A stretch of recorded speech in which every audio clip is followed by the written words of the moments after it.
My son said, "Stop trying to be my dad, you're just the guy who pays for things." I replied, "Understood." Then I liquidated his college fund to pay off my mortgage and put his prized Mustang up for sale. He had to get a job the next day.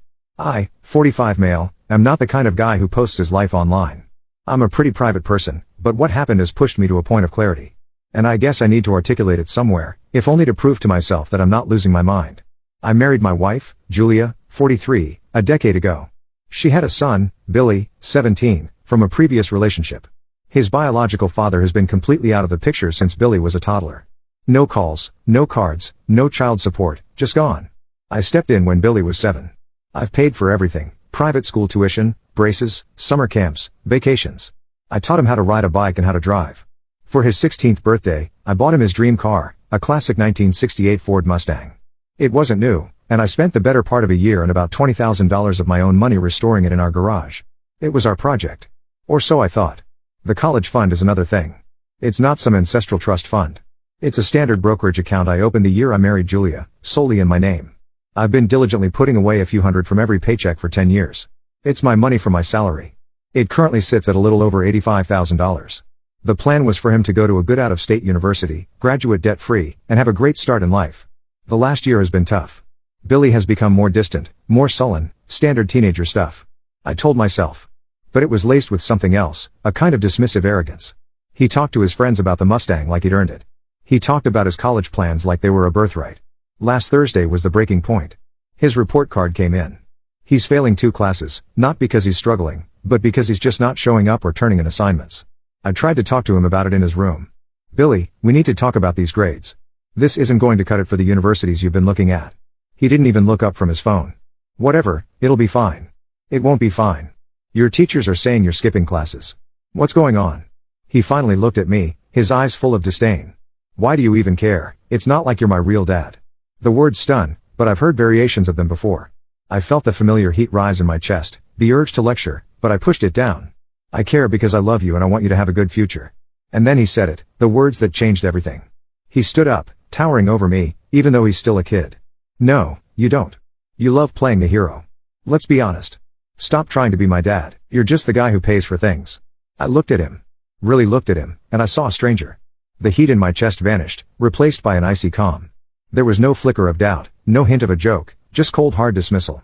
He'd taken 10 years of my life, my effort, my love, and reduced it to a series of transactions. I didn't yell. I didn't argue. I just nodded. "Understood," I said, and I walked out of his room. The next morning, Friday, I worked from home.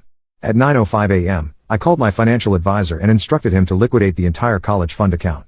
He informed me it would take several business days for the trades to settle and the funds to be available for transfer. Fine.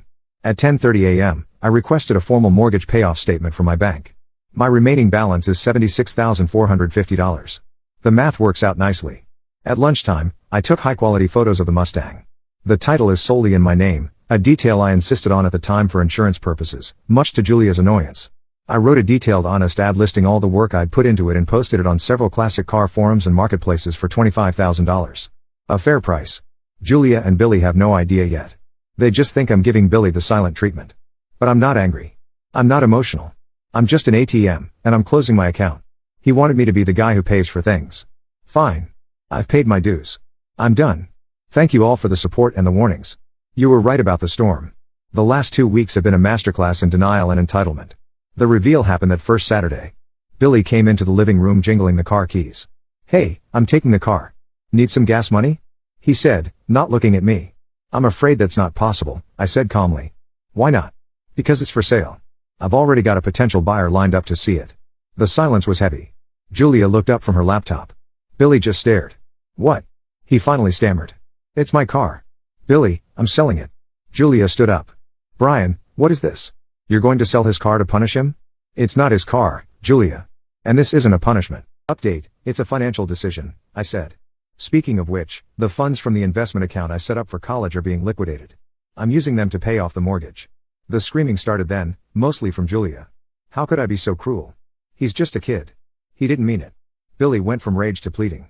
"But it's my car. You gave it to me. What am I supposed to tell my friends?" "You could tell them the truth," I suggested, "that the guy who paid for it decided to sell it." He stormed off. Julia followed me, yelling that I was using money as a weapon. "This is our son, Brian. You're supposed to love him unconditionally. I did, I said, and the words felt like gravel. But love has to be a two-way street.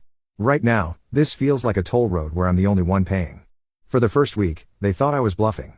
Billy acted aloof, like he didn't care. Julia gave me the silent treatment, assuming I'd crack and apologize. The car sale process helped solidify that I was serious. I got a flurry of lowball offers and time wasters, which I calmly told them about.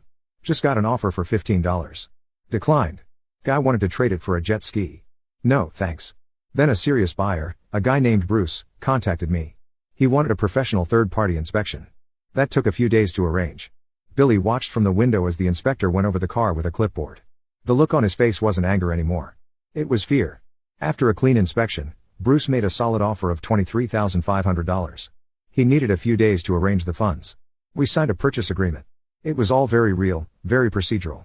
Last night I found Julia crying in the kitchen. She tried a different tactic. Okay, Brian, I get it. You're hurt. You made your point.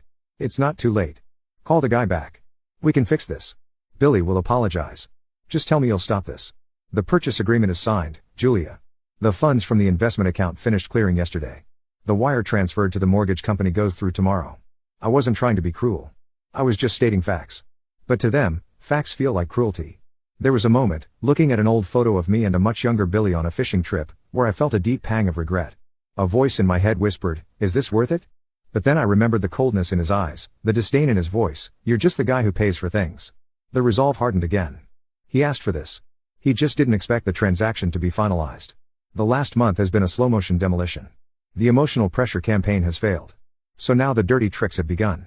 The Mustang officially left 4 weeks ago. Bruce was a gentleman. He handed me the check, I handed him the title and keys. The sound of that engine fading away was the end of an era. Billy has been taking the bus to school. A few days later, the confirmation I was waiting for arrived in the mail. Mortgage payoff confirmation. Balance. I felt a lightness I hadn't felt in years. I left the letter on the kitchen counter. Julia saw it and didn't speak to me for 3 days. This is when she got desperate. Last week, I got a call from my boss. He sounded deeply uncomfortable. "Hey Brian, everything okay at home?" Got a call from Julia. My stomach clenched, but not with surprise. I had been expecting it. She said, "You've been acting erratically," he continued, "said you drained a savings account and are making impulsive decisions." She framed it as her being worried about my stability. The rage I felt wasn't cold. It was white hot to try and poison my livelihood. The very source of the money she felt entitled to was a betrayal on a whole new level. That night I went to the gym and beat the hell out of a heavy bag for an hour just to keep from putting my fist through a wall. Thankfully, weeks ago, I'd had a quiet coffee with my boss and given him a heads up, having some serious issues at home with my stepson. It might get messy, but I assure you it will not impact my work. I calmly told him now, she's upset because I paid off my mortgage with my own money instead of funding a lifestyle for a 17-year-old who told me I was just his wallet. Her call was a desperate manipulative tactic. My boss sighed, told me he figured as much, and to not worry about it. Meanwhile, Billy was facing his own reality check. The phone bill came due. I texted him a screenshot of his $95 portion. The reply was predictable. "WTF, you've always paid for it." I replied, "My role has been clarified. I'm no longer the guy who pays for things." He needed money fast.